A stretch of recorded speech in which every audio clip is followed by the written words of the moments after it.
ಸ್ನೇಹಿತರೆ, ಬಹಳಷ್ಟು ಜನರು ಕೇಳಲಿಗತ್ತೀರಿ ಹೋದ ದಿಕ್ ಮಾಸದಲ್ಲಿ ಲಕ್ಷ್ಮೀ ಕುಬೇರ ಪೂಜೆಯನ್ನು ಹೇಳ್ಕೊಟ್ಟಿದ್ರಿ, ಈ ವರ್ಷವೂ ಹೇಳ್ಕೊಡ್ರಿ ಅಂಥೇಳಿ ಮತ್ತೆ ಆ ವಿಡಿಯೋನ ಹಾಕ್ರಿ ಅಂಥೇಳಿ.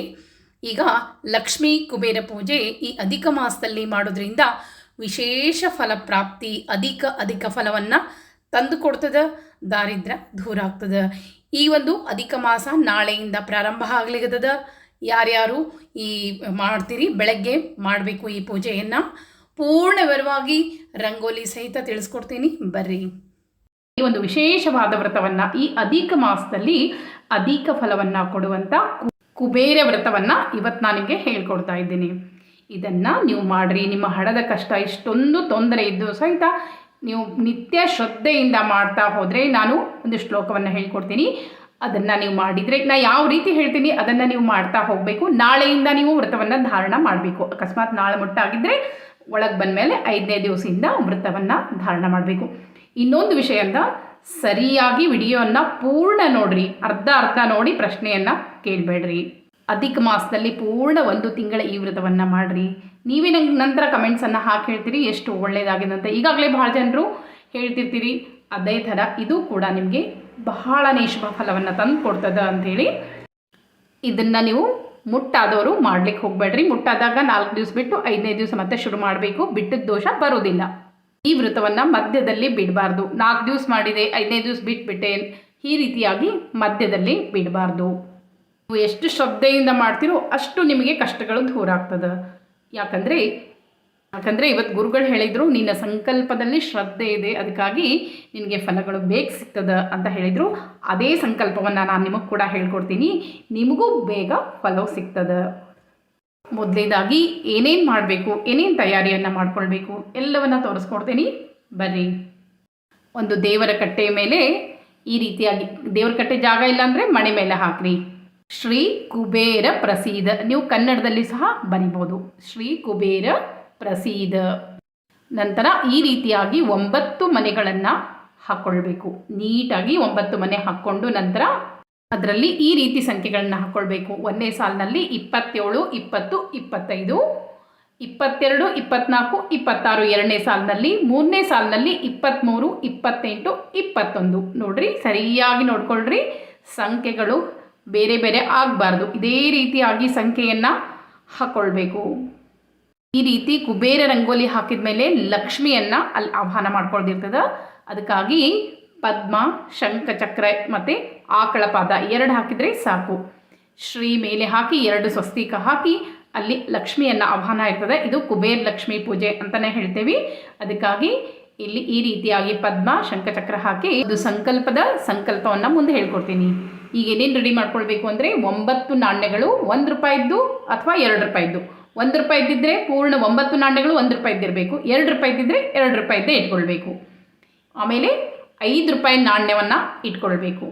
5 ರೂಪಾಯಿದ ನಾಣ್ಯವನ್ನು ಇಟ್ಕೊಂಡು ಈಗ ದೇವರಿಗೆ ಏರಿಸಲಿಕ್ಕೆ ಹೂ ಇಟ್ಕೊಳ್ಬೇಕು. ಒಂದು ತುಪ್ಪದ ದೀಪವನ್ನು ಇಟ್ಕೊಳ್ಬೇಕು. ಇವೆಲ್ಲವೂ ನಿತ್ಯ ಬೇಕಾಗಿರೋದು. ಇದು 1 ತಿಂಗಳ ಪೂರ್ಣ ಇವೆಲ್ಲವೂ ಬೇಕೇ ಬೇಕು. ಈ ರೀತಿಯಾಗಿ ಇಟ್ಕೊಂಡು ಒಂದು ಬಟ್ಟಲಲ್ಲಿ ಅಕ್ಕಿಯನ್ನು ಹಾಕಿಟ್ಕೊಳ್ಬೇಕು. ನಂತರ ಅರಿಶಿನ ಕುಂಕುಮ, ಕುಬೇರನಿಗೆ ಏರಿಸಲಿಕ್ಕೆ ಗಂಧ ಇದ್ದರೆ ಗಂಧ ಇಟ್ಕೊಳ್ಬೇಕು, ಇಲ್ಲಾಂದರೆ ಅರಿಶಿನ ಕುಂಕುಮ ಏರಿಸಿದ್ರೆ ಸಾಕು. ನಂತರ ಸಂಕಲ್ಪ ಹೇಳ್ತೀನಿ, ಆಮೇಲೆ ನಿಮ್ಗೆ ಹೇಳ್ಕೊಡ್ತೀನಿ. ಪೂಜೆ ಮಾಡೋಕ್ಕಿಂತ ಮುಂಚೆ ಸಂಕಲ್ಪ ಮಾಡ್ಕೋಬೇಕು. ಈಗ ನಿಮಗೆ ತೋರಿಸ್ತಾ ಇದ್ದೀನಿ, 1 ಡೆಮೋ ತೋರಿಸ್ತಾ ಇದ್ದೀನಿ. ಈ ರೀತಿ ಆದಮೇಲೆ ಕುಬೇರನಿಗೆ ಈ ರೀತಿ ಆ ನಾಣ್ಯಗಳನ್ನು ಕುಬೇರ ರಂಗೋಲಿಯಲ್ಲಿ ಜೋಡಿಸ್ಬೇಕು. ಮಧ್ಯದಲ್ಲಿ ಕೃಷ್ಣದೇವರು ಇರಬೇಕು. ಕೃಷ್ಣದೇವರು ಇಲ್ಲ ಅಂತ ಹೇಳಬಾರ್ದು. ಕೃಷ್ಣದೇವರು ಅಂತ ತಗೊಂಬಂದು ಇಟ್ಕೊಳ್ಬೇಕು. ದಯವಿಟ್ಟು ಇಲ್ಲ ಅಂತ ನಂಗೆ ಕಮೆಂಟ್ಸನ್ನು ದಯವಿಟ್ಟು ಹಾಕ್ಲಿಕ್ಕೆ ಹೋಗಬೇಡ್ರಿ. ನಂತರ ಆ ಪದ್ಮದಲ್ಲಿ ಆ ಅಕ್ಕಿಯನ್ನು ಇಡಬೇಕು.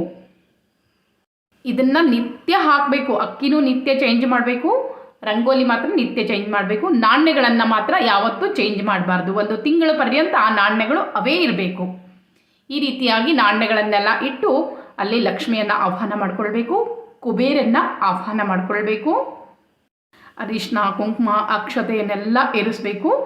ನಂತರ ಈಗ ಹೂಗಳನ್ನು ಏರಿಸಬೇಕು. ಕುಬೇರನಿಗೆ ಹಳದಿ ಹೂಗಳನ್ನು ಏರಿಸಬೇಕು. ಲಕ್ಷ್ಮೀ ದೇವಿಗೆ ಕೆಂಪು ಹೂವನ್ನು ಏರಿಸಬೇಕು. ಈ ರೀತಿಯಾಗಿ ಹೂಗಳನ್ನು ನಿತ್ಯ ಏರಿಸಬೇಕು. ನಿಮ್ಗೆ ಯಾವ ಹೂ ಸಿಗ್ತಾವೋ ಅವನ್ನ ಏರಿಸ್ಬೋದು. ಏರಿಸಿ ನಂತರ ಒಂದು ತುಪ್ಪದ ದೀಪವನ್ನು ನೋಡ್ರಿ, ಈ ರೀತಿಯಾಗಿ ತುಪ್ಪದ ದೀಪವನ್ನು ಹಚ್ಚಿ ಇಟ್ಟು ಒಂದು ಶ್ಲೋಕ ಅದ, ಆ ಶ್ಲೋಕವನ್ನು ಹೇಳ್ಕೊಡ್ತೇನಂತ.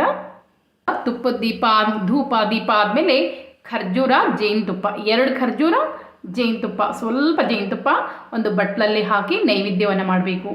ನಿತ್ಯ ಮಾಡಬೇಕು. ಮನೆ ಮಂದಿ ಅದನ್ನು ಪ್ರಸಾದವನ್ನು ತೆಗೆದುಕೊಳ್ಬೇಕು.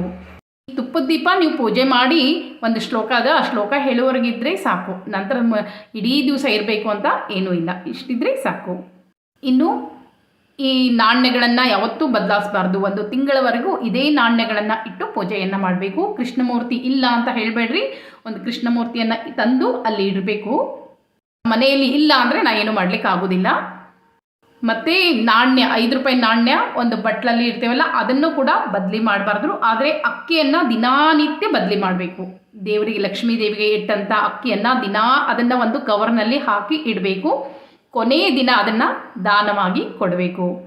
ಯಾವುದಾದ್ರೂ ದೇವಸ್ಥಾನಕ್ಕೆ ಕೊಡ್ಬೋದು, ಅಥವಾ ದೇವಸ್ಥಾನದಲ್ಲಿ ಅಕ್ಕಿ ಹುಂಡಿ ಇರ್ತದಲ್ಲ ಅಲ್ಲಿ ಕೂಡ ಹಾಕ್ಬೋದು.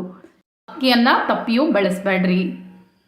ಅದರ ಜೊತೆ ನಾಣ್ಯ ಇಟ್ಟಿರ್ತಿರಲ್ಲ ಅದನ್ನು ಕೂಡ 1 ತಿಂಗಳವರೆಗೂ ಅದನ್ನೇ ಇಟ್ಟು ಪೂಜೆಯನ್ನು ಮಾಡಬೇಕು. ಈ ತುಪ್ಪದ ದೀಪ ಒಂದು ಪೂಜೆ ಆಗೋವರೆಗೂ ಇದ್ದರೆ ಸಾಕು. ನಿಮ್ಮ ಪೂಜೆ ಆದಮೇಲೆ ಶಾಂತ ಆದರೆ ನಡೀತದೆ. ಮತ್ತು ಮಾರನೇ ದಿವಸ ಪೂಜೆ ಮಾಡುವಾಗ ತುಪ್ಪದ ದೀಪವನ್ನು ಹಚ್ಚಿಟ್ಕೊಂಡು ಪೂಜೆಯನ್ನು ಮಾಡಬೇಕು. ಇನ್ನು ಮುಟ್ಟಾದರೆ 4-5 ದಿವಸ ಮಾಡಬೇಡ್ರಿ. ಪೂಜೆ ಮಾಡೋಕ್ಕಿಂತ ಮುಂಚೆ ಸಂಕಲ್ಪವನ್ನು ಮಾಡ್ಕೊಳ್ಬೇಕು ಅಂತ ಇದ್ದೆ. ರಂಗೋಲಿ ಎಲ್ಲ ಹಾಕಿ ಎಲ್ಲ ಜೋಡಿಸಿ ಇಟ್ಕೊಂಡ್ಮೇಲೆ ಕೈಯಲ್ಲಿ ಅಕ್ಷತೆಯನ್ನು ಇಟ್ಕೊಂಡು ನಿತ್ಯ ಸಂಕಲ್ಪ ಮಾಡಬೇಕು.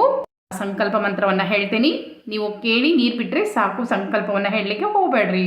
ಮಮ ಗೃಹೆ ದುಃಖ ದಾರಿದ್ರ್ಯ ನಿವಾರಣಾರ್ಥ ಶ್ರೀ ಮಹಾಲಕ್ಷ್ಮೀ ಸಹಿತ ನಾರಾಯಣ ದೇವತಾ ಪ್ರೀತ್ಯರ್ಥಂ ತಥಾ ಶ್ರೀ ಕುಬೇರ ದೇವತಾ ಪ್ರೀತ್ಯರ್ಥಂ ಯಥಾಶಕ್ತಿ ಯಥಾ ಜ್ಞಾನೇನ ಅಧಿಕ ಮಾಸ ನಿಮಿತ್ಯ ಅಲಕ್ಷ್ಮೀ ಪರಿಹಾರಾರ್ಥ ಮಹಾಲಕ್ಷ್ಮೀ ಪ್ರಸಾದ ಸಿದ್ಧಾರ್ಥೆ ವ್ರತಮಹಂ ಕರಿಷ್ಯೆ ಅಂಥೇಳಿ ನಮಸ್ಕಾರ ಮಾಡಿಕೊಂಡು ಭಗವಂತನ ನಾಮಸ್ಮರಣೆ ಆಗಬೇಕು. ಯಾವಾಗ ಭಗವಂತನ ನಾಮಸ್ಮರಣೆ ಆದಮೇಲೆ ಲಕ್ಷ್ಮೀ ದೇವಿ ಒಲಿತಾಳ. ಕೃಷ್ಣಾಯ ವಾಸುದೇವಾಯ ದೇವಕೀ ನಂದನಾಯ ಚ ನಂದಗೋಪಕುಮಾರಾಯ ಗೋವಿಂದಾಯ ನಮೋ ನಮಃ ಅಂಥೇಳಿ ನಮಸ್ಕಾರ ಮಾಡಿ ಲಕ್ಷ್ಮೀ ದೇವಿ ಸ್ತುತಿಯನ್ನು ಹೇಳಬೇಕು. ಈ ಸ್ತುತಿಯನ್ನು 3 ಸಾರಿ ಹೇಳಬೇಕು.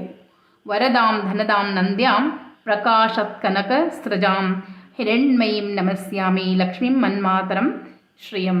ಈ ಲಕ್ಷ್ಮೀ ಸ್ತೋತ್ರವನ್ನು ಪೂರ್ಣ ಪೂಜೆ ಆದಮೇಲೆ ಹೇಳಬೇಕು 3 ಸಲ. ಅದಾದಮೇಲೆ ಕುಬೇರ ಅಷ್ಟೋತ್ತರವನ್ನು ಹೇಳಬೇಕು. ಆಮೇಲೆ ಅಕ್ಷತೆಯನ್ನು ಹಾಕಿ ಇನ್ನೊಂದು ಸಲ ಕರೆಕ್ಟಾಗಿ ಕೇಳ್ಕೊಳ್ರಿ. ಸಂಕಲ್ಪ ಮಾಡಿಕೊಂಡು ಪೂಜೆಯನ್ನು ಶುರು ಮಾಡಬೇಕು. ಪೂಜೆ ಎಲ್ಲ ಆದಮೇಲೆ 3 ಸಲ ಲಕ್ಷ್ಮೀ ಸ್ತೋತ್ರ ಹೇಳಬೇಕು. ನಂತರ ಕುಬೇರ ಅಷ್ಟೋತ್ತರವನ್ನು ಹೇಳಿ ಅಕ್ಷತೆಯನ್ನು ಹಾಕಬೇಕು. ನಂತರ ಪ್ರಸಾದವನ್ನೆಲ್ಲ ಮನೆ ಮಂದಿ ತಗೋಬೇಕು. ಹೊರಗಿನವ್ರಿಗೆ ಕೊಡಬಾರ್ದು.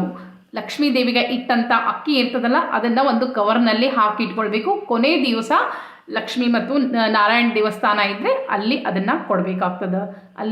ಅಲ್ಲಿವರೆಗೂ ಆ ಅಕ್ಕಿಯನ್ನು ಬಳಸಬಾರ್ದು.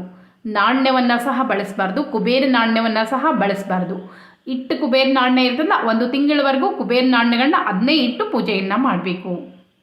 ಲಕ್ಷ್ಮೀ ದೇವಿ ನಾಣ್ಯ ಸಹ ಅದನ್ನು ಕೂಡ ನೀವು ಎಂದೂ ಬಳಸಬಾರ್ದು, ಅಲ್ಲೇ ಇಡಬೇಕು. ಈ ಪೂಜೆ ಎಲ್ಲ ಮುಗಿದ ಮೇಲೆ 1 ತಿಂಗಳಾದಮೇಲೆ ಅವನ್ನು ಒಂದು ಬಟ್ಟೆಯಲ್ಲಿ ಕಟ್ಟಿ ನೀವು ನಾಣ್ಯ ಏನು ಬಂಗಾರದ ಆಭರಣಗಳನ್ನ ಇಡ್ತಿರಲ್ಲ ನಿಮ್ಮ ಕಪಾಟಿನಲ್ಲಿ ಅದನ್ನ ಇಟ್ಕೋಬೇಕಾಗ್ತದೆ. ಆ ಅಕ್ಕಿ ಮಾತ್ರ ದಾನ ಕೊಡಬೇಕಾಗ್ತದೆ. ಅದ್ರ ಜೊತೆ ತೆಂಗಿನಕಾಯಿ ಮತ್ತು ಬೆಲ್ಲ, ತುಪ್ಪ ದಾನವನ್ನು ಕೊಡಬೇಕು.